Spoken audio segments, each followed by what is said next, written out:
Chef Malarkey is a native to Bend and actually used to travel out to the coast. Was it your mom, Matt? Or, all right. Okay, so, and that was sort of an exciting story that he has a connection with his grandmother cooking when he was growing up on the coast, and she used to cook for James Beard and connect with James Beard, so maybe he'll give us a little bit of a testimony about that experience. James Beard was considered to be the dean of American cuisine. How many of you guys are familiar with who James Beard is? We're teaching you well, that's great. So then he continued on to work for Michelle Richard down at Citrus after he graduated from the Western Culinary Institute in Portland. From there, he moved out to Minneapolis and worked in a number of different restaurants, and then proceeded to work at the Ocean Air Seafood Room in Minneapolis, and then decided to come back to the Pacific Northwest and continue as executive sous chef of Ocean Air in Seattle. With that in mind, he then transitioned back down to California, which is where he wanted to be, to open up Ocean Air Seafood Room in California. Come on in, you guys, grab a seat. And really had an opportunity to make his way as a chef, and he's going to tell you a little bit about that story today. And then with that, opened up his own place called Seersucker. Has anybody checked out the website for Seersucker or Chef Malarkey's website? Okay, great information, great way to stay in touch with the menus and themes and trends of what's going on in the industry today. So then after that, moved on and had an opportunity to be on Top Chef. Did anybody see him on Top Chef? Okay, that's pretty cool. And having a Top Chef, a local Top Chef, I think is exciting back here in Bend. Has a number of other opportunities that he's involved with in the media. TLC, there, doing a cooking show. He was co-hosting TLC's Kickoff, Cook-Off with ESPN reporter Aaron Andrews. And so he's sort of the cheffery on that show, so he'll be able to share a little bit about that as well and what's up and coming in that area. So with that, we wanted to bring in a local chef from Bend that's got a great success story to inspire you on to really go for your dreams after you graduate from Cascade Culinary Institute. So with that, let's go ahead and give it up for Chef Brian Malarkey.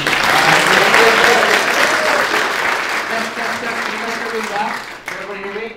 All right, perfect. All right, thank you, Chef.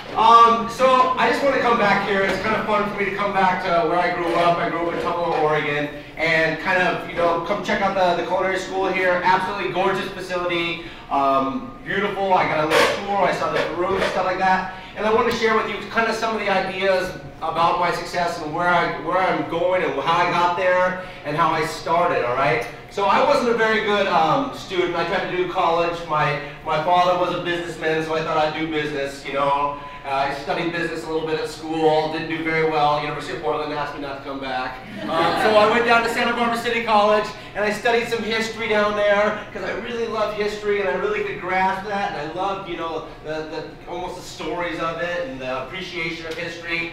And then I was like, towards the end of that, I was really just kind of lost and didn't know what I wanted to do. And so I started doing theater arts, right? And I was like, yeah, I'll be an actor. That'll be cool. I'll have a great time with that. Living in LA, living the good life.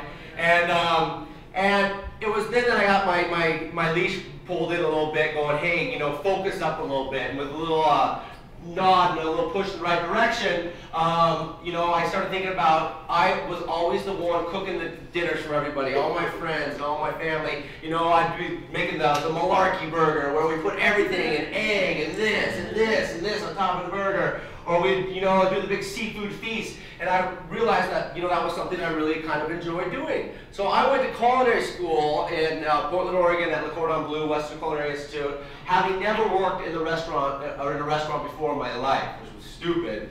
Gamble paid off. But I was like, I really like that. I like that idea. And in culinary school, I still wasn't very focused. I was like, I don't want to go do the fried egg class, or baking seems kind of weird, or desserts is kind of that. And I got into the fine dining side about it. I love the line cooking and all of that. So when I went and did my internship, I went down to Los Angeles. I went to the Citrus, which was on Lifestyle's Rich and Famous, top 10 restaurants in the country. Robin Leach, right? So So like Julia Childs would sit there and stuff like that, and I walked into this kitchen and it like spoke to me. It was warm, it was glowing, the food tasted so good, the French accents, the Spanish accents, you know, all the celebrities are like looking in, trying to figure out what's going on in the kitchen. Like this was a show, and the food was the art on the plate, and the synchronized, and the people cooking, you know, not even talking, they're moving, they're in and out, you know, comfort and chaos is what we call it in my restaurants now, right? Saturday night, and I just loved it. After that, I was hooked. So what I'm saying here in short is, you know, if you're going through school and you still haven't really decided what you want out of the culinary world, because there's so many different things going on here.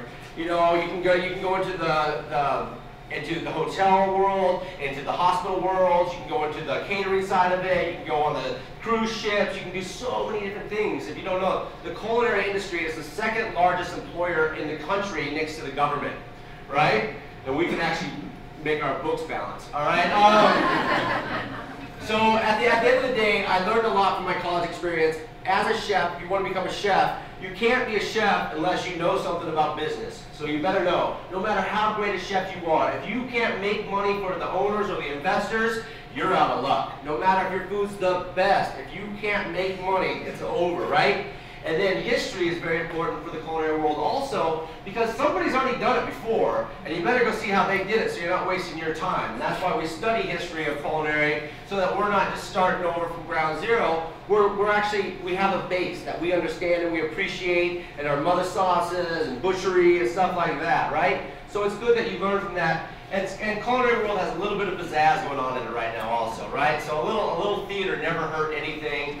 And something that, you know, when I was the chef down at the Ocean Air in San Diego, the general manager, Michael Mitchell, was my mentor. And he would make me every night, he'd push me on that dining room and make me go say hello to every single table and ask, how's everything going? Isn't that wonderful? This is how I did that. And to this day, I have so many people from the Ocean Air when I'm in a restaurant going, oh my gosh, I met you at the Ocean Air. I met you at the Ocean Air. So I mean, you gotta get out of your comfort zone and go talk to the people out front and really make friends and make everybody your regular, all right?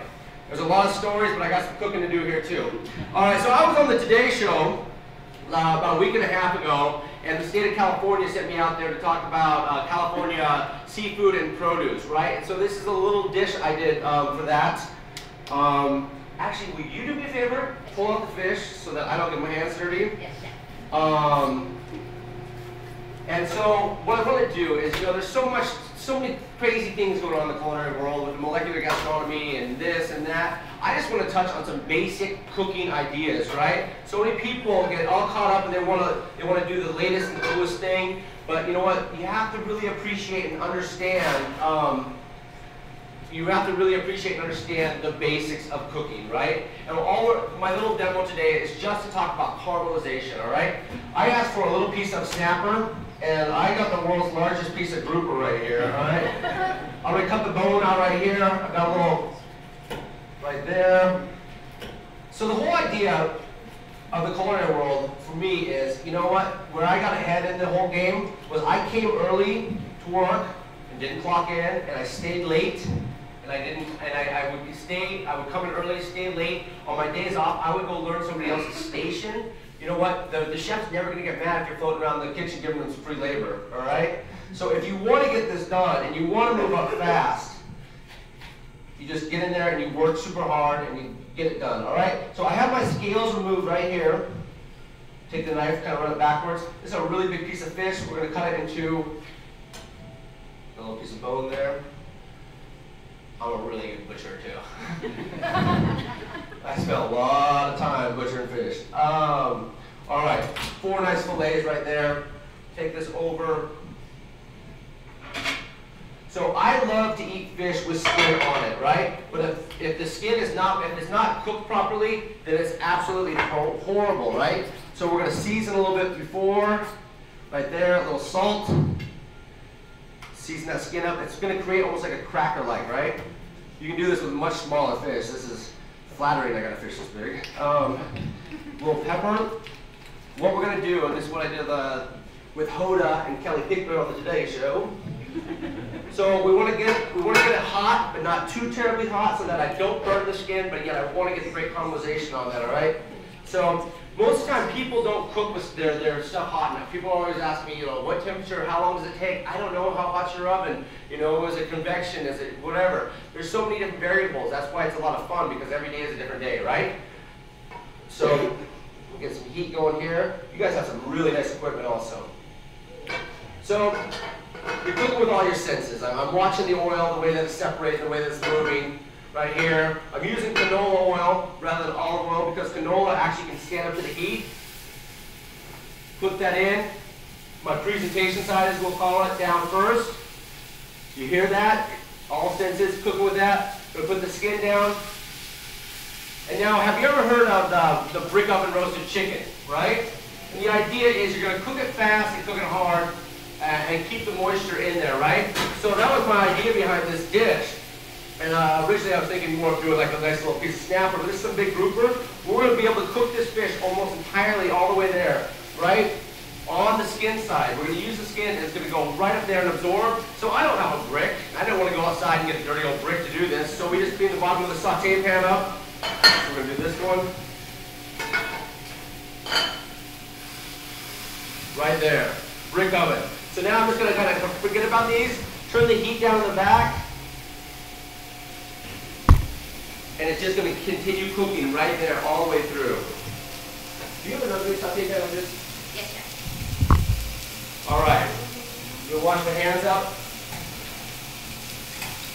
And the idea behind this, again, is just, you know, getting the most. Every protein, every vegetable, every fruit, every starch has a natural sugar in it. And if you cook it at a hot enough temperature, you're going to get that really great flavor. And that's what the flavor. I mean, I love to abuse butter. I love to abuse olive oil. I love to put a lot of flavor in the stuff. But you know what? You can also pull so much out. You know, you can just be like, I sauteed some mushrooms. That doesn't sound very hard. But can you really pull out the most amount of flavor out of those mushrooms, right? We're going to do that with cauliflower right now. I got this one getting hot. Take our cauliflower, slice it down here.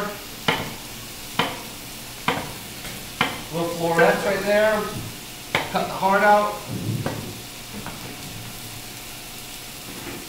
Cauliflower and Brussels sprouts are so hot in the culinary world right now. Everything kind of trends around, right? Like the 80s are coming back in dress code and stuff like that. God forbid. Well, all right. So, stuff that we all grew up hating. Oh yeah, beautiful, beautiful. Right there. I'm just going to take my little cauliflower right here. And as young culinarians, I always see people like, they're always like shaking their stuff. Tossing it, tossing it, tossing it. You know what? That's not, you want it just to sit there. The natural sugar is what we want to cook, and that's a brown, dark, rich caramelization, right? Oh, yeah. Just let that sit. Ah, perfect. Check on the fish. I'll actually take one more saute pan. Try to keep going around. All right. So anyway, so I learned a lot working for Michelle Richard and the citrus and stuff like that. And again, I wasn't the most gifted culinarian. I didn't have the fastest knife skills. I didn't have the most advanced palate. I didn't know all the different, you know, great chefs, who was going on. And there was always a lot of cocky, arrogant, young people that I cooked with that were always better than me, you know, faster, more efficient. Well, I just kept plugging along and working hard and figuring it out. And I wasn't the superstar, you know, but I came early, stayed late, like I said. Wait, well. Oh, yeah. That's what I'm talking about. All right? And that's how I got ahead, was I just was persistent. I just kept going at it. And then I worked in some other restaurants. And I wound up going to the Ocean Air. They're based out of Minneapolis, Minnesota. Brown butter. One of my favorite things in the whole wide world. It's the easiest wicked sauce that you can make at home. Brown butter goes good on everything. You can put brown butter on ice cream and it tastes good, all right? All right, so what is brown butter? You know how you kind of clarify your butter and you bring it up really slow and you skim all that milk fat off the top? Well, we're actually cooking the milk fat into that, and that's just making this amazing flavor, this great nuttiness, right? And you see, I still haven't tossed these around yet. I'm still just letting it sit there. So this is what I'm looking for, is that caramelization right there. That's what we're looking for. That's the natural sugar going right there. All right? So then over here in this one, we're going to get our mushrooms going. Looks like we have some hedgehog mushrooms. Kind of just tear those up a little bit. And so I went to this Ocean Air restaurant group because I knew they were opening a restaurant in Seattle. My wife was like, come on, let's get out of Minnesota. She's from Minnesota. She's like, let's go out to the West Coast. And I walked in there that day. I said, hello, can I speak with Chef, please? And they're like, yes. His name's Rick. Come right this way. I was like, Chef, I want to work for you. He goes, well, what do you have in mind? I go, I want to be a sous chef. I'm a sous chef at this other restaurant down the street. He goes, oh yeah. He goes, what else you got going? I go, well, I'm a racetrack photographer at Canterbury Park, the horse track. He's like, wow, what else you got, you know? He said, that seems like a lot. I go, I got some lemonade carts that I actually run up and down Nicollet Mall here too. He's like, what? I go, yeah, and I got a rental property. He's like, whoa, you got way too much going on. I was like, no, it's perfect. I need to keep my mind going. And he's like, no, I just don't think this is going to work for us, right? So I said, no, Chef, I really want to do this. I want to work here, and I want to be your sous chef when you open up the Seattle location. He's like, gosh, I don't know. I just don't see that working for us. I don't think you can focus enough here. The next day, knocked on his door again. I said, hey, Chef, I want to work for you. I'm going to work for you. He's like, I don't know, man. Like I said, you got too much going on. I said, no, Chef, I'm going to work for you. He's like, no, like I said, you got too much going on. The next day, I knocked on that door again. I said, you're going to get used to this, all right? I'm going to be here again tomorrow if you're not ready. He's like, all right, so come in and cook with us for a little bit. All right, here goes those mushrooms we're sauteing right there. Look at that. That's what I'm talking about, right? Do you know how to do that, big James? It's going to be incredible. And this whole time, I'm cooking this giant grouper that no way in the world you would think I'd be able to cook it all the way on flat top. Oh, I'm going to. All right? We can start seasoning it up a little bit here. Salt actually releases a little bit of the water, so we want the salt to release a little bit of the water so that we can kind of get it dried out a little bit, right? So anyway, the general manager for the Ocean Air, he was like, after a while, he was like, why didn't we hire this guy fast? This guy we absolutely love. I got to move to Seattle with him, and then at 32 years old, I was a chef partner of the Ocean Air in San Diego, California, right? And I was doing this event one time, and this guy said, hey, what are you going to make for the Liver Foundation dinner? I said, I don't know, put something together nice, right? And I went in there, and this guy said, I'm going to kick your ass at the dinner. I didn't know it was competition. Wow, I love competition. Let's do this, right? See how much butter I'm sneaking into these dishes right here? So I wound up going in there with fire-breathing ladies and stuff like that, doing all of this. I got thrown out of the ballroom because they thought I was just crazy, right? But everyone was applauding and laughing and like, oh my gosh, like we lit this big glass that was like 3 feet tall up, and there's fire and smoke, and everyone was like, whoa. A couple weeks later, Top Chef called and they said, hey, are you the guy that lit that ballroom on fire? I'm like, yeah! We're like, hey, we think you'd be good on the show. I mean, because you know there's some really good cooks on there, and then there's just some characters on there, right? So they kind of cast me as a character, went and did Top Chef, and made it all the way through the finals. Cooked in Miami, cooked in New York, cooked in New Jersey, cooked in New York at the French Culinary Institute. Oh, I think I'm going to make enough for all you guys.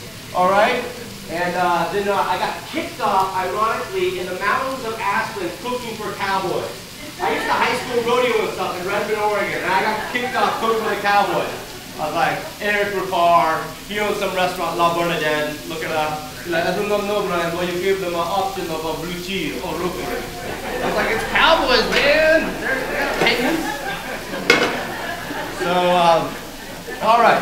So see, these mushrooms are starting to slowly leak out all this moisture in this water. I'm just going to keep cooking them. I'm not giving up on them. I don't want just spongy like mushrooms. I want rich, great flavored mushrooms. But this cauliflower, you see the caramelization I'm talking about right there? Perfect. We're going to hit the cauliflower. The cauliflower is almost done right here. Little lemon zest. Some chili flakes. You can put whatever you want in this. Capers, herbs, right?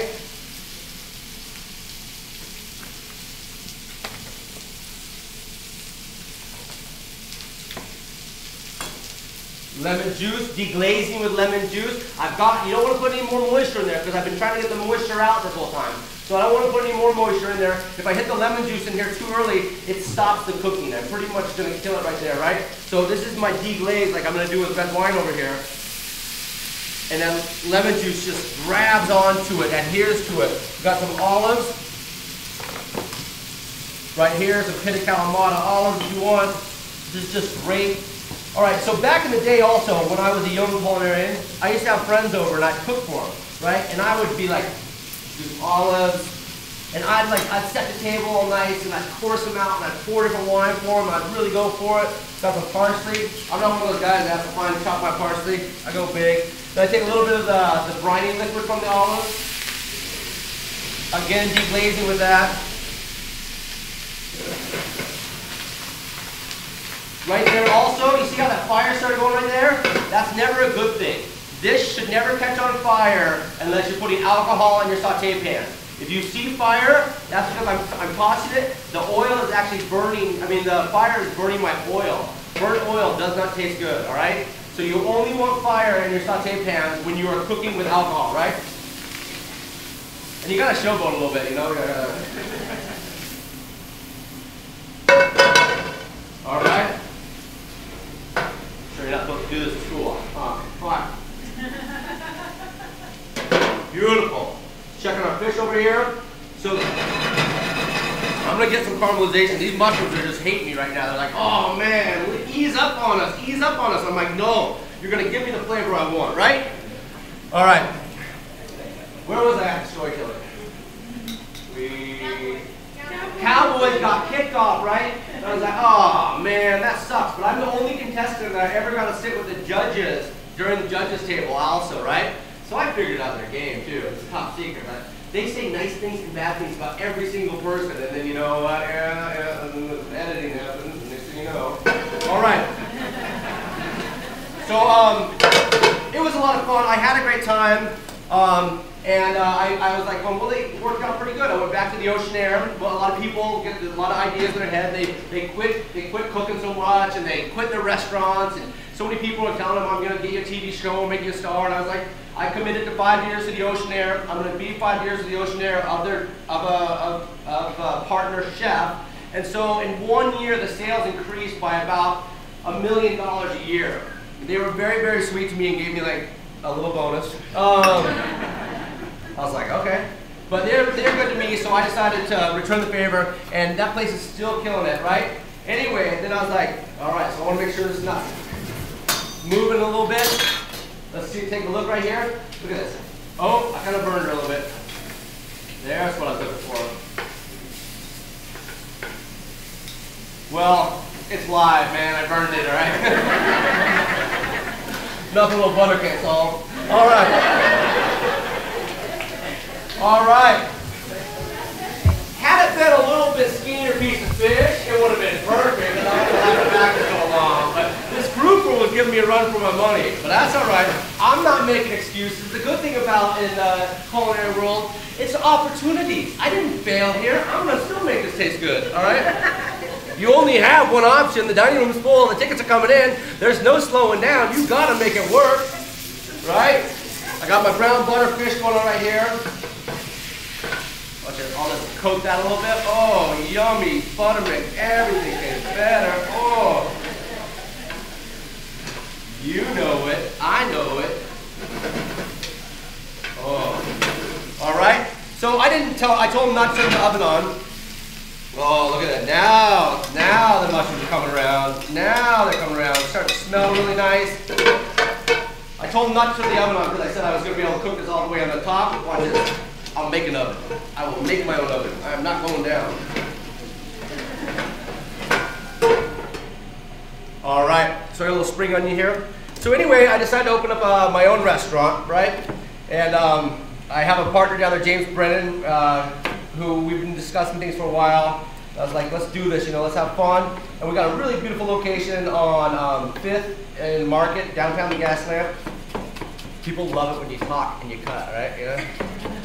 You gotta work on this stuff. You gotta work on this stuff. And if you cut yourself, you look dumb. All right. All right. So we'll hit this with a little bit of onion. Oh, this is gonna be good. A little spring onion, a little garlic, whatever you want right there.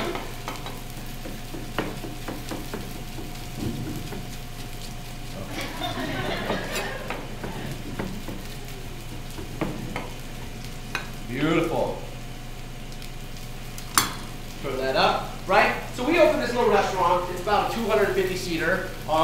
500-600 covers a night right now, and our whole idea now is we call it social dining. We have like the lounge, we got the bar. You can sit at the counter and talk to the cooks as they're cooking. If you can catch them, they're moving pretty fast, right? And you know, first restaurant, I was really nervous. The menu was kind of all over the place. I had some of this, I had some of this going on right there, and you know, putting it all together. And the town came out for it. They really, really loved it, and it worked out really well. I love horse racing, the summer suit seersucker. We named it seersucker. I figure you gotta have some cojones if you're gonna put suck in the middle of your restaurant name, all right? So we went for it. We hit a little thyme right here. You see that nice rich caramelization?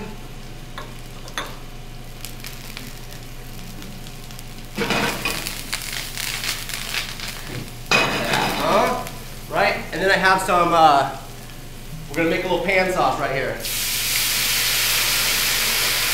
A little red wine. Burn off the alcohol. It's fun to drink, doesn't taste that good though. We just want the essence. And then we're going to mount it back up. We're going to build it back up. A little bit more butter. Hey, whatever. I like it. Go for a run. All right.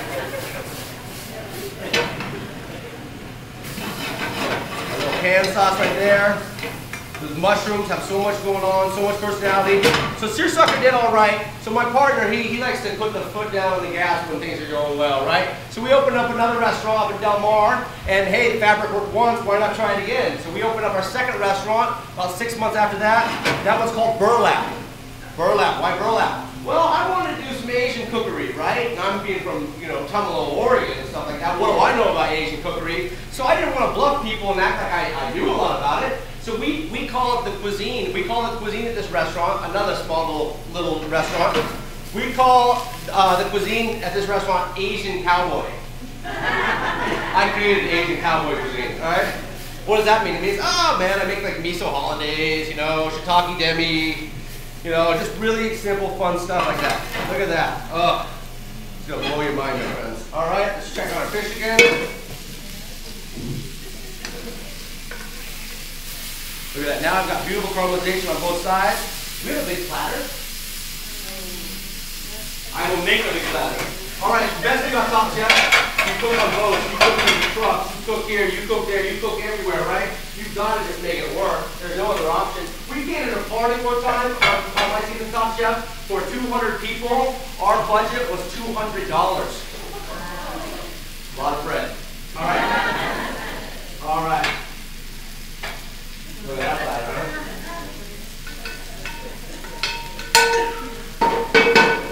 Everyone's like, why did you start cooking? Whatever really prompted you as a child to start cooking? Well, my mom and my father over here, they had a rule in our house. If you cook, you do not clean. And to this day, my brother is one of the best dishwashers in the world. All right? Why not deglaze with a little lemon juice? Because it's always good. Lemon juice and fish are like Starsky and Hutch. All right? Beautiful. That dates me right there, right? All right.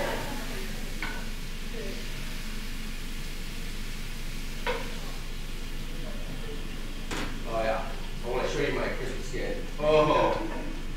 Oh. All right, so anyway, I was watching Graham Elliott on the show the other day. He was with that English guy that yells a lot. Can't remember his name. What's his name? Yeah, and this guy was like using tongs on a piece of fish. And this guy, I mean, this was one of the greatest lines I've ever heard in my life. It really kind of like made my jaw drop. He goes, "God kills a puppy every time you use tongs on a delicate fish." I still 4 puppies. All right. Oh, the grand finale.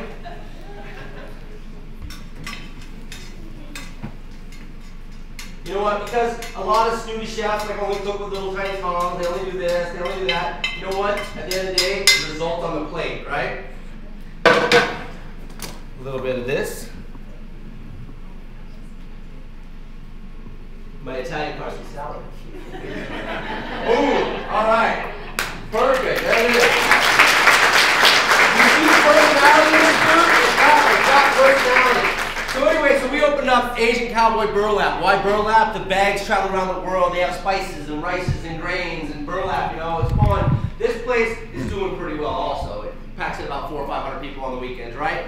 And then, well, why not? Why stop now, right? Things are going well. So we opened up a little place called Gingham, which is also pretty big.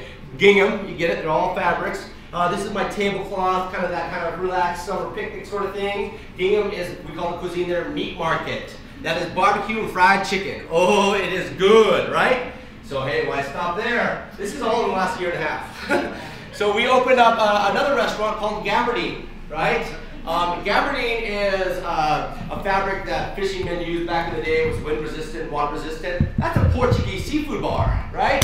So the idea is, am I the best Portuguese seafood bar chef in the world? No. But I have a good friend who's pretty good at it, and now he works for us, right? There's a lot of it, and so I'm working with all of these great chefs. I never claim to be the mastermind. I have ideas and a way I like to make food. The food has personality. As long as I can translate that with my other chefs, we put it together, right? It's collaboration. It's just a fun. You don't work for me, you work with me. And then we're opening up one more herringbone in La Jolla. That's Ocean Bazaar. Seafood from around the world. I actually just hired Amanda Baumgarten from season 7 of Top Chef to come down and run that one with us from LA. So we're super excited. You know, there's so many different options. I was actually down at Searsucker the other day. I ran into 2 celebrities recently at Searsucker. One, Gordon Ramsay, was in for dinner. And I walked up and I was like, hey Chef, Brian Malarkey, you know, welcome to Searsucker. It's like, Chef, can you help me with this place? And it was packed. And he just laughed because you don't need any help, my friend. and then to kick it all off, Rob Leach was sitting in there. And I said, oh my gosh, I have to tell you this story. The very first restaurant I worked at was called The Citrus in Los Angeles. And you were there. And you were like, top 10 restaurants in the world. Blah, blah, blah, blah. He goes, sit down, you're having dinner with me. I was like, yes I am, Rob Leach. Yes I am. So the idea is, I shouldn't be here, but because I worked hard, and I worked hard, I didn't study very hard. I look at pictures in magazines, I'll tell you the truth, you know? But the fact is, I love to cook, I love to spell, I love to entertain, I love to have a party, I love to drink wine, I like to hang out with my friends, and essentially that's the business you're in. You're in the entertainment business, you're there to have a good time, you're there to make people happy, forget about their problems, it's food, and a lot of times people always go, what's the best meal you ever had? They want me to say some famous chef and this amazing dish.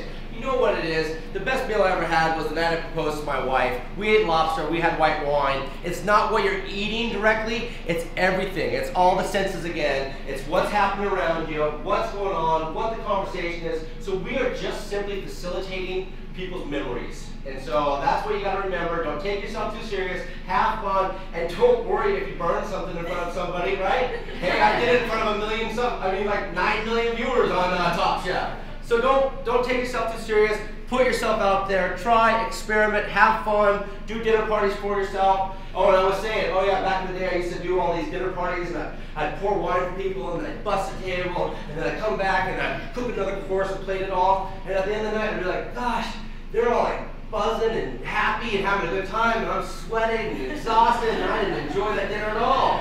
This is the way I cook now. Boom, boom, boom, put it all on a big plate, put it in the middle of the table, and everybody just share it and have a good time. So, Brian Malarkey, congratulations on your order. Inspire with it, have fun with it, go out there, and you know what? Go out there and see what other chefs are doing. Go eat at other people's restaurants. Now, it could get expensive, so go in there, have a little glass of wine, eat a couple appetizers with a couple friends. I've been fortunate enough to do the James Beard House 3 times, and every time we do that, we meet up with a bunch of chefs, we'll all go to a restaurant, we'll all order one little appetizer, we'll take a bite, pass it around, take a bite, pass it around, we'll go eat dinner again, then we'll go to another place. You know, so go see what other people are doing in your community so that you have the tools to succeed. All right? Also, work for different chefs, work for different people. And essentially, you're building your own toolbox of knowledge, right? I've worked for chefs and I'm like, oh my gosh, that's the best fish butcher, or that guy makes the sauce so great, or that guy's an asshole to his staff. And I take all those things and put them in the toolbox, right? Because when I became a chef, I wanted to have tools. Now, I make the best sauces. Now, I butcher the best, or I teach people how to butcher the best. And I'm not an asshole to my people, you know? Take the good and the bad, and you need to be able to learn everything as fast as you possibly can, and then after about 1.5 years, go work for somebody else and put some more tools in your box. Because you don't want to spend your whole time working for the same chef, because then you're just essentially that chef, right? You've just learned what he's done. You want to take a collection from a lot of good chefs, Be it they're good, be it they're bad, learn what to do, what not to do. And that's when you become a chef, you open up your box and you have all these tools, right? And don't rush into wanting to be a sous chef or a chef. But gosh, the money's there, I want to go do that. It stops your growth a little bit, right? You become the teacher and not the student anymore. So work hard, keep your head down, and learn as much as you can. And the most important thing you can ever say in the kitchen is yes, chef. All right? Thanks again, guys.